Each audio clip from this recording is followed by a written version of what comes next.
आज हम सुनेंगे 18/3/2023 के माँ वाक्य। प्रातः मुरली ओम शांति बाप दादा मधुबनी। बाबा ने कहा, मीठे बच्चे, मोस्ट बेलवेड बाप का यथार्थ परिचय देने की युक्तियाँ निकालनी है। एक्यूरेट शब्दों में अलग का परिचय दो तो सर्वव्यापी की बात खत्म हो जाएगी। प्रश्न है, अविनाशी ज्ञान रत्न चुगने वाले बच्चों का फर्ज क्या है?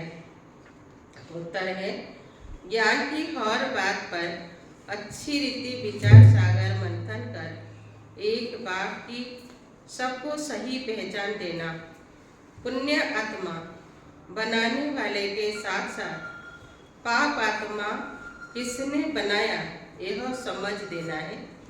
तुम बच्चों का फर्ज है सबको रावण के बेर चुगने से बचाए ज्ञान रत्न चुगाने हैं। सर्विस की भिन्न भिन्न युक्तियाँ निकालनी है। सर्विस में बिजी रहने से ही अपार खुशी रहेगी। गीत है पीतम आन मिलो। ओम शांति। बाप परमपिता को हमेशा रचयिता कहा जाता है। मनुष्य कह देते यह पशु पक्षी आदि सारी रचना वही रचते हैं, परंतु समझाना चाहिए पहले पहले मनुष्य की बात तो समझो।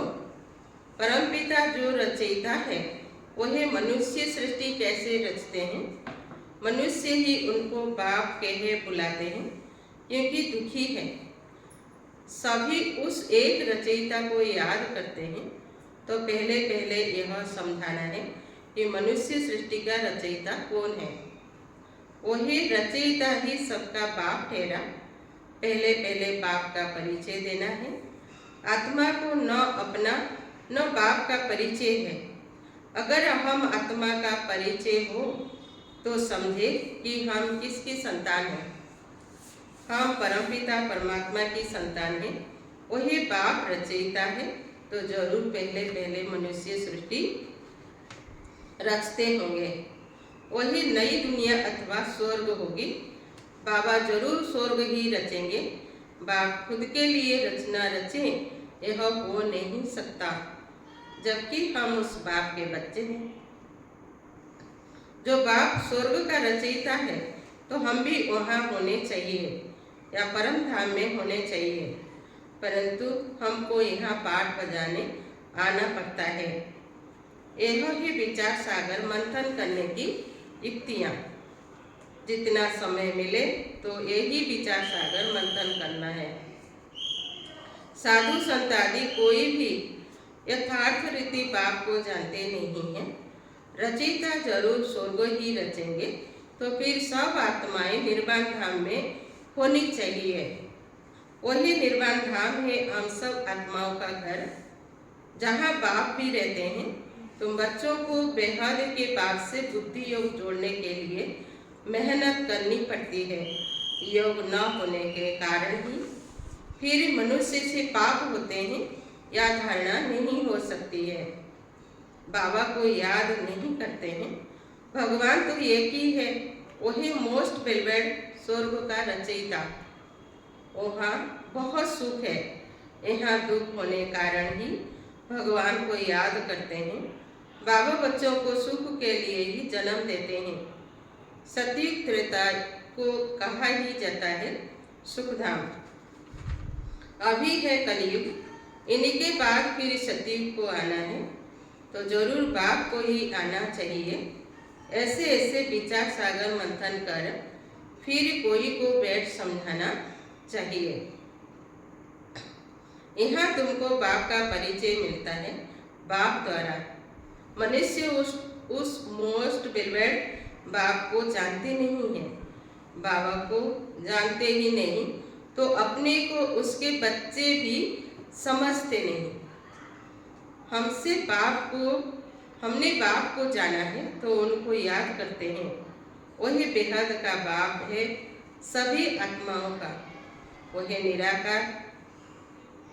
इस साकार प्रजापिता ब्रह्मा रचना रचते हैं। प्रजापिता ब्रह्मा है, ब्राह्मण ब्राह्मणियाँ भी है। जरूर प्रजापिता ब्रह्मा का बाप परम पिता ही होगा, जिसको क्रिएटर कहा जाता है। कोई भी आते हैं तो पहले पहले बाप का परिचय देना है। जब अलग याद पड़े तब फिर आगे समझ सकें। अल्प बिगर कुछ भी समझ नहीं सकेंगे। वही भी समझाना ऐसे है जो मनुष्य समझे, उन्हें की समझानी तो बड़ी एक्यूरेट दिखाई पड़ती है। ऐसे और तो कोई नहीं समझाएंगे कि वह बेहद का बाप स्वर्ग का रचयिता है। हम नरक का भी रचयिता कोई होगा, जरूर नरक का भी कोई रचयिता होगा। पावन बनाने वाला एक बाप है तो जरूर पतित बनाने वाला भी कोई एक होगा। यह अच्छी रीति समझाना है। बाप कौन है जिसको हम याद करते हैं? रावण को तो याद नहीं करेंगे। मनुष्य न पावन बनाने वाले राम परमात्मा को जानते हैं, न पतित बनाने वाले रावण को जानते हैं। बिल्कुल ही अनजान है। फॉर्म भराने समय भी पहले बाप का परिचय देना है। तुम्हारी आत्मा का बाप कौन है? यह प्रश्न और कोई पूछ न सके। आत्मा तो हर एक मनुष्य में है। जीव आत्मा, पाप आत्मा, पुण्य आत्मा कह जाता है ना। पुण्य आत्मा तो बाप ही बनाते हैं, फिर इनको पाप आत्मा कौन बनाते हैं? यह जरूर समझाना पड़े। बाप जो स्वर्ग का रचयिता है, उसके हम सभी बच्चे हैं, उनको तुम जानते हो। वही तो जरूर पावन दुनिया ही रचते होंगे। अभी है पतित दुनिया, इसलिए मनुष्य गाते भी हैं, है पतित पावन आओ। इतने सब पतित मनुष्य को पावन कौन बनाए? सर्वव्यापी है, फिर तो यह बात नहीं उठती कि परमपिता परमात्मा आओ। सर्वव्यापी है, फिर तो उसको याद करने की दरकार ही नहीं। अभी हम आपको बहुत अच्छी राय देते हैं। ब्रह्मा की राय तो मशहूर है ना। हम ब्रह्मा मुख वंशावली ब्राह्मण ब्राह्मणियाँ हैं। ब्रह्मा को भी राय देने वाला जरूर ऊंच होगा। ब्रह्मा बल परमपिता परमात्मा शिव, वही है आत्माओं का पिता, वही है प्रजापिता। तुम बच्चे सर्विस के लिए ऐसे ऐसे विचार सागर मंथन करेंगे तो तुमको बहुत खुशी रहेगी। कोई आए तो उनको ज्ञान रत्न देना है।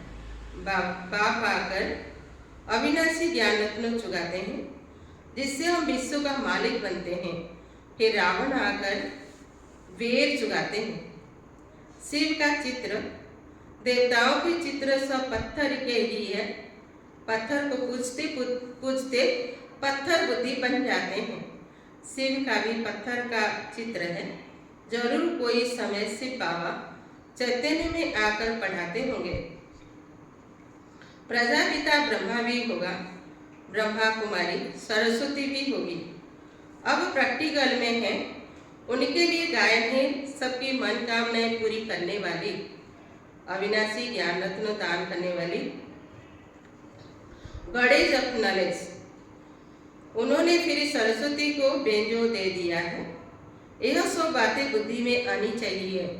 जिसको भाषण करना है तो विचार सागर मंथन करना होता है। पहले भाषण लिख रिफाइन करना चाहिए। बड़े बड़े स्पीकर्स जो होते हैं वह बहुत खबरदारी से बोलते हैं, बिल्कुल एक्यूरेट सुनाते हैं।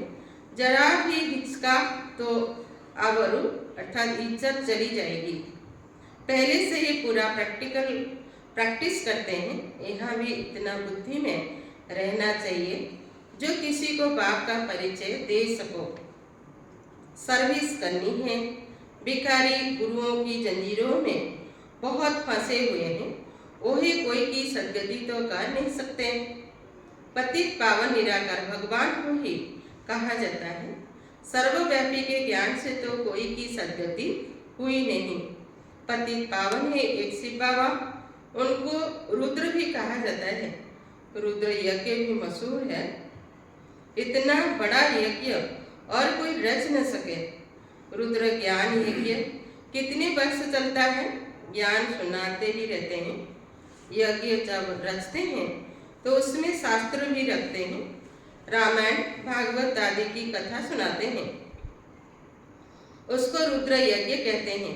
वास्तव में रुद्र यज्ञ यह है। यह यज्ञ तो बहुत समय चलता है, उन्हें का तो करके मास भर यज्ञ चलेगा। यह है, देखो कितना समय चलता है। इसमें जो भी सब पुरानी चीजें हैं सब खत्म होनी है। यह सारी पुरानी दुनिया इसमें भस्म होनी है। कितना बड़ा यज्ञ है, ख्याल तो करो। जब सबके शरीर स्वाहा हो तब सभी आत्माएं वापिस परमधाम जाएं। जब तक पाप न आए तो पति से पावन कैसे बने? माया की जंजीरों से लिबरेट कौन करे? कोई तो होना चाहिए। न इसलिए खुद मालिक ही आते हैं, ऐसे नहीं सर्वव्यापी हो बैठकर ज्ञान देते हैं। वह तो आते हैं, हम उनकी संतान पुत्र हैं। वास्तव में हो तुम भी। अब वही बाप आया हुआ है, अपना परिचय दे रहे हैं। स्वर्ग की स्थापना हो रही है। हम हैं राजयोग ऋषि, वह है हठयोग ऋषि। इस पर शायद एक कहानी भी सुनाते हैं कि फलाने ऋषि का वजन भारी है या राज ऋषि का वजन भारी है। वह है सब भक्ति मार्ग की बातें और ये है ज्ञान मार्ग। भक्ति और ज्ञान के तराजू की कुछ कथा है। एक तरफ है सब भक्ति के शास्त्र, दूसरी तरफ है ये ज्ञान की गीता। तो भारी एक गीता हो जाती है। गीता है राज ऋषियों की, हठ योगियों के है बहुत शास्त्र। एक तरफ वह सब डालो, दूसरी तरफ गीता डालो। वास्तव में वह भी कोई हमारी है ही नहीं। वास्तव में वह भी कोई हमारी है ही नहीं। हमारी तो है ही ज्ञान की बात। गीता का भगवान आता ही है सद्गति करने के लिए। तो बहुतों की बच्चों की बुद्धि में यह सब रहना चाहिए। फिर कोई समझे न समझे, अपना फर्ज है हर एक को समझाना। मौत के समय सभी की आंखें खुलेगी। इस ज्ञान यज्ञ से ही यह विनाश ज्वाला निकलेगी। अब तुम पांडवों का पति है परमपिता परमात्मा। पतितों को पावन बनाने वाला है ही एक परमात्मा, न कि श्री कृष्ण। वह तो प्रिंस है। उनको कोई गॉडफादर नहीं कहेंगे।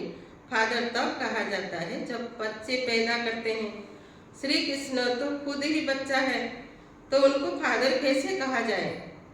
लॉ नहीं कहता। श्री कृष्ण के साथ फिर जोड़ी चाहिए, उनके बच्चे चाहिए, तो फादर कहा जाए। वह तो फिर गृहस्थी हो गया। यहाँ तो निराकार बाप ज्ञान देते हैं। वह कभी गृहस्थ में आते नहीं है, सदा पवित्र है। श्री कृष्ण तो माता के गर्भ में जन्म लेते हैं, तो उनको पतित पावन कैसे कहेंगे? अभी तुम बच्चे जानते हो, परमपिता परमात्मा को प्रजापिता ब्रह्मा के तन में ही आना है। प्रजापिता तो जरूर यहाँ ही होना चाहिए ना, इसीलिए उनका नाम ब्रह्मा रख कहते हैं। मैं इसी साधारण तन में प्रवेश करता हूँ। यह 84 जन्म भोग अभी अंतिम जन्म में है और वानप्रस्थ अवस्था में पूरा अनुभवी रथ है। अर्जुन के लिए भी कहते हैं ना, बहुत गुरु किए थे, शास्त्र आदि पढ़े थे, तो समझाना भी ऐसे चाहिए। प्रजापिता ब्रह्मा का नाम कभी सुना है? ब्रह्मा है तो जरूर पहले ब्राह्मण चाहिए। वर्ण भी मुख्य है। चक्र में वर्ण दिखाते हैं। ब्राह्मण कुल सबसे छोटा, उन्हें के ज्ञान लेने के समय भी छोटा है। कितने थोड़े ब्राह्मण हैं, फिर उनसे जास्ती देवताएं, उनसे जास्ती क्षत्रिय, उनसे जास्ती वैश्य शूद्र, तो तुम ब्राह्मण कितने थोड़े हो।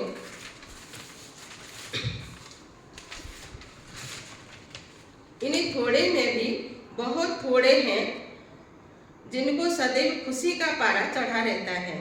बाबा ने समझाया है, खुशी का पारा चढ़ेगा अमृत वेले। दिन को और रात को वायुमंडल बहुत गंदा रहता है, उस समय याद मुश्किल रहती है। अमृत वेले का समय गाया हुआ है। उसी समय सभी आत्माएं थक कर शरीर के डीटेच होकर सो जाती है। वही है शुभ मुहूर्त। यूं तो बाप की याद चलते फिरते दिल में रहनी चाहिए, बाकी हट से एक जगह पे याद करेंगे तो ठहरेगी नहीं। ऋषि मुनि भक्त लोग भी अमृत वेले उठ कीर्तन आदि करते हैं, क्योंकि उस समय शुद्ध वायुमंडल रहता है। तो कोई भी आए उनको समझाना है कि हम पढ़ रहे हैं, इसमें कोई अंधश्रद्धा की कोई बात नहीं। निराकार बाप टीचर के रूप में हमको सहज राजी सिखा रहे हैं, तो मनुष्य आश्चर्य खाएंगे कि उन्हें को निराकार कैसे पढ़ाते हैं। भगवान वास भी बरोबर है, तो जरूर शरीर में आकर राजयोग सिखाया होगा। कोई शरीर का लोन लिया होगा तो पहले युक्ति से बाप का परिचय देना चाहिए।